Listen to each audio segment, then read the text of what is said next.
improvise, adapt, and overcome. Hey guys, Brad Colbert, the Iceman here with another edition of the Carry On podcast. And we'll be doing our SITREP today, talking about the week's current events. And of course, my unfiltered opinion, which is after all, why we're all here. And let's get without any further ado, let's get into it. So we had a ceasefire agreement between Israel and Palestine today. That is supposed to go into effect relatively shortly, or perhaps it already has. We're not exactly sure because reports came in that post-ceasefire Israeli tanks were seen firing on Palestinian civilians. At least that's the report from Reuters. Now, let me tell you that the fog of war is a real thing, and it's entirely possible that the orders for ceasefire had not gotten down to that tank crew. We don't know.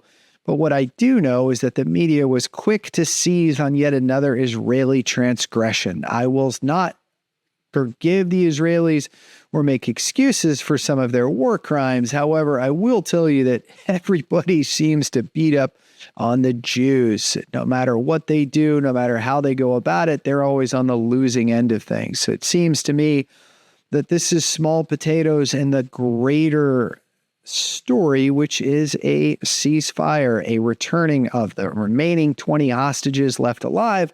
Israel agrees to withdraw from certain key territories that they are currently holding in Palestine. And maybe, just maybe, we might hit a reset here in what has been a 2-year open conflict in the Middle East.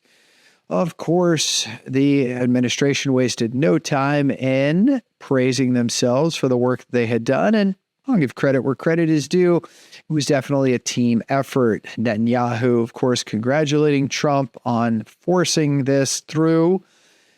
I would like to see it last, but, you know, we have had 60 years of history that says otherwise. But we will see. I don't want to throw the baby out with the bathwater, but I don't think that things in the Middle East are going to turn around anytime soon. However, domestically, we have a couple of other interesting things regarding troops. We have Portland, Oregon, and of course, Chicago seeing what could be a deployment of National Guard troops on their soil. This is a contentious issue for a lot of Americans, and I know that it has been the discussion between myself and those in my inner circle on both sides of the issue. Personally, I think that National Guard troops, as I've said before, is well within his purview to deploy. However, probably a escalation that is needless at this time. And then there's the question of what are the rules of engagement of the National Guard in both of those cities? Are they going to be enforcing state laws, federal laws? Are they protecting federal property from vandalism and destruction? Or are they going to be generalized peacekeepers helping the local and state authorities quell what is, in many respects, a violent protest?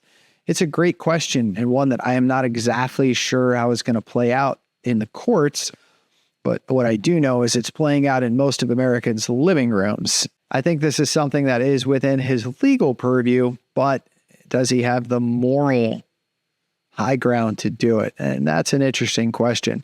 And I think the moral ambiguity of the National Guard troops in these situations makes for a tenuous rule of engagement for the National Guard troops on the ground. So that is, from my vantage point, really the biggest hurdle, because I can tell you that as a uniformed soldier on the ground without clear and concise rules of engagement, things can escalate pretty quickly and get really messy. So I'm interested to see what exactly that National Guard's man or woman is going to be told about what they can and cannot do. Heretofore, National Guards have no arrest authority. They are operating in support of the duly elected officials and the law enforcement powers that they grant. So I don't know what is going to take place with their presence. I will say that there has been a tremendous amount of weaponization of the National Guard by the administration. I don't necessarily disagree with quelling some of these protests, especially the ones that have taken place in Illinois. You have 300 to 400 people. There's been equipment from the police that has been stolen and damaged. There's been violence against law enforcement, and that is something that everybody has condemned. Does it require the National Guard? I don't know. I would offer that it probably does not, but it does not take away from the fact that they're most likely going to deploy more of them as the months roll on.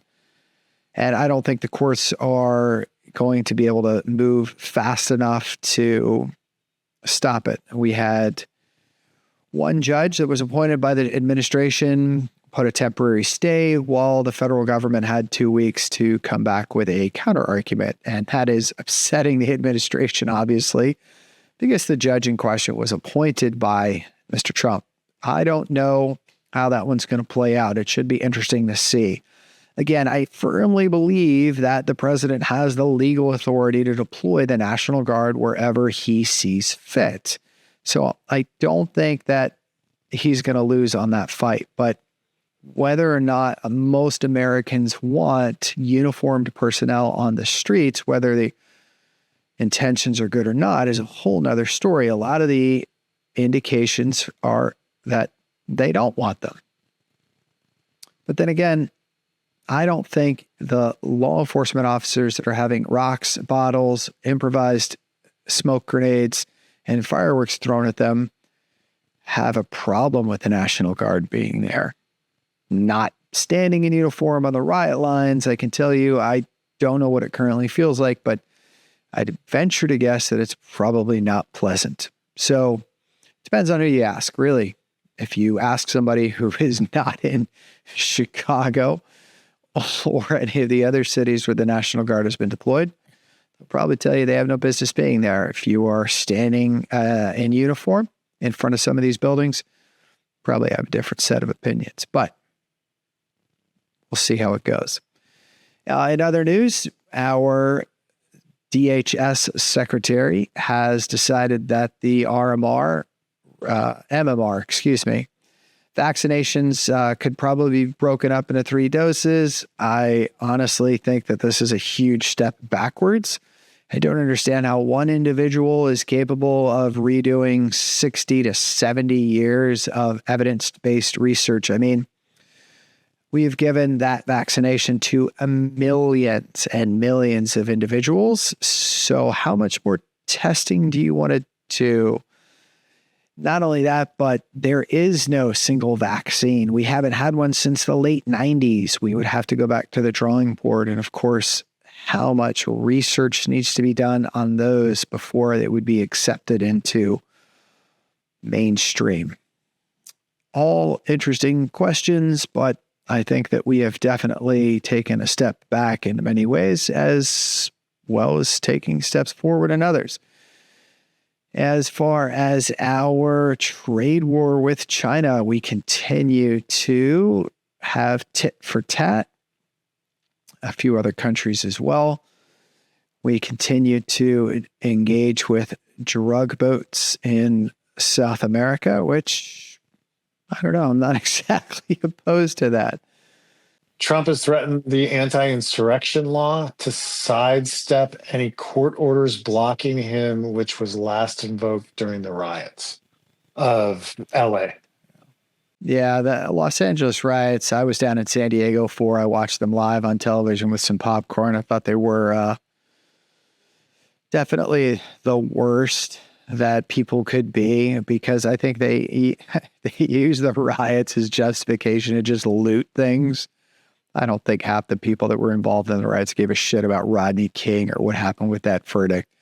They just wanted to go break stuff. And that's the thing about society is, I mean, most of them just want to watch the world burn when given the chance. Movies like The Purge are fun because we engage in this fantasy that we can just throw all morality and right out the window and just go on a shopping spree. And I think that the administration invoking the anti-insurrection, I think it's theater. Like, okay, so much of what's taken place in the country the last 6 months, it's theater. It's for show. It is one giant troll, and half the country's falling for it. And I am just sitting back laughing my ass off, because most of the stuff that the administration is doing and trying for, it's small potatoes, and people are reacting like it's the crumbling of democracy, and that we're going to wake up tomorrow and there's going to be,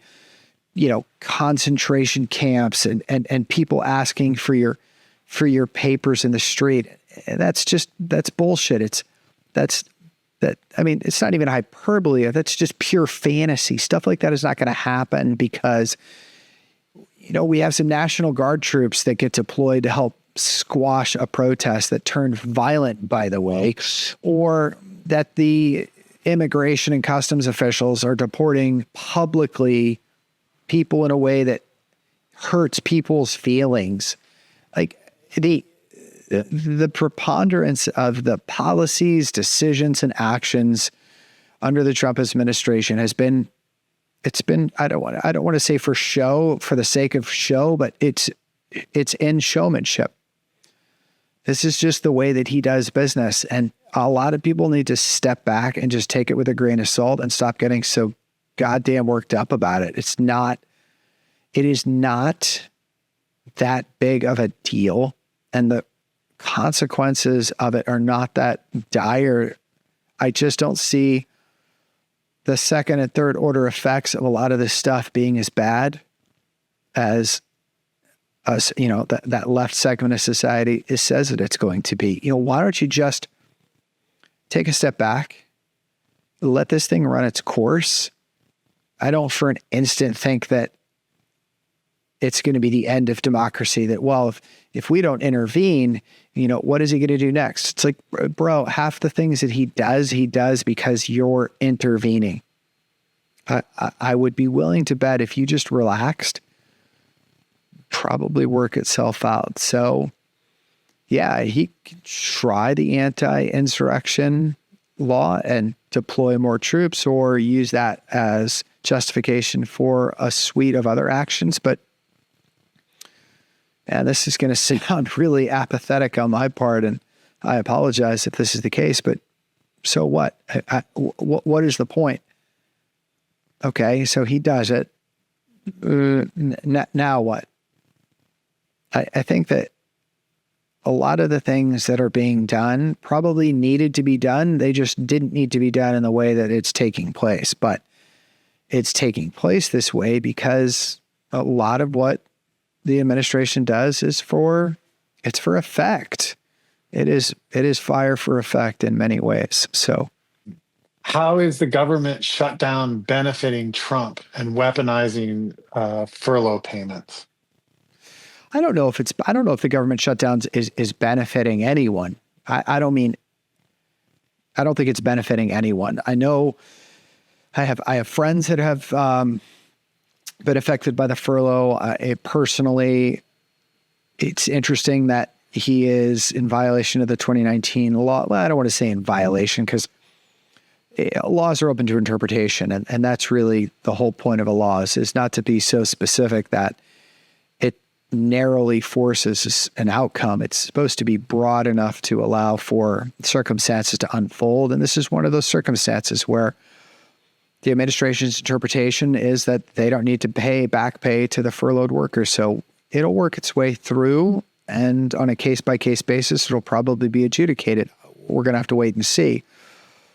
Benefits, there are none. It hurts everybody. But as I said in the last SITREP, I think that the furlough, or at least a government shutdown, I think it needed to happen. And that's a really shitty thing for a lot of people, because there's a lot of people affected by that. And I don't want to say that and be misconstrued as callous or unsympathetic or unempathetic, because that is not the case. I'm affected by it directly. But how long are we going to kick this can down the road is one of the things that I keep saying is, This government shutdown is a direct result of an inability of our elected government to balance the fucking budget. It is something that I am capable of in my own personal life. I don't understand how companies can do it. Small businesses can do it, but the government cannot. It is not hard. We've done it before. And if it means that we have to feel pain before somebody pulls their head out of their fourth point of contact and actually puts a pen and paper together to create a budget, then yeah, I mean, that's what it's going to take. And both sides are going to use the government shutdown as a campaign slogan. Somebody is going to interpret the data in whatever way they need to support their position on the government shutdown. And it sucks because they're missing the point. The point is, Congress, you could have fixed this 10 years ago, 15 years ago, 20 years ago. You didn't. I mean, Bill Clinton was the last person that presided over a balanced budget. I hate to say it, but that debt clock that's in DC, they're probably going to have to add another decimal place to the left and the right at the rate we're going. I mean, I don't even know what 100 trillion looks like, but we're screaming towards it. And lastly, we have James Comey, the former FBI director, who was brought up on charges of lying to Congress, as well as obstruction and a few other minor charges. I think the crux of the story is that long after the crime was supposedly committed, that he is finding himself in front of a prosecution again. It's interesting. Many people are painting this as a revenge from the administration towards Comey.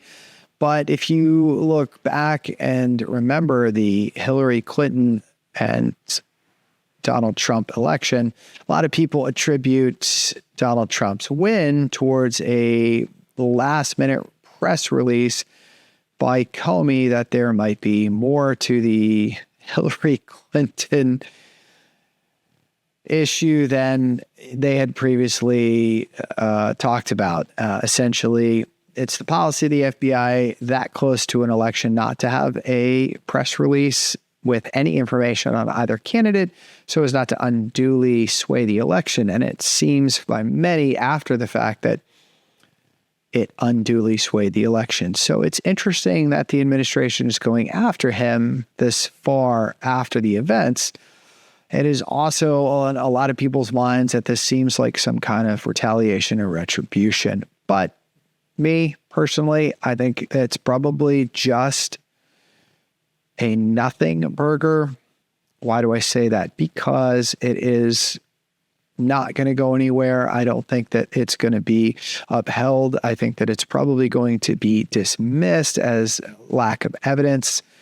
And even if it's not, the optics certainly don't look good.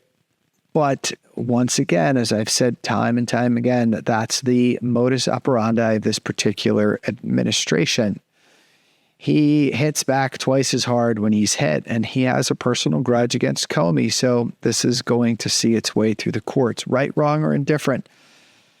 It's just the times that we're living in. I can become incensed and I can get upset about it. And you may ask yourself, why am I not having such malaise, or why am I having such malaise instead of a righteous indignation? Honestly, I just can't muster the energy about this sort of things.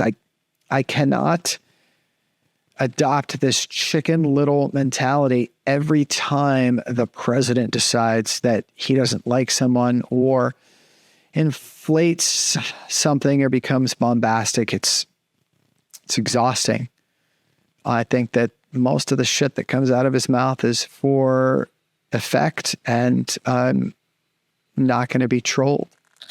There's a lot more that took place during the week that's worth an opinion, especially my opinion, and that's really why you tuned in to hear it. But that is enough for one sitting, and we'll see you again next week. Same time, same place, different topics. For the Carry On Podcast, this has been the SITREP edition. As always, Brad Colbert, the Iceman here. Stay frosty. Improvise, adapt, and overcome.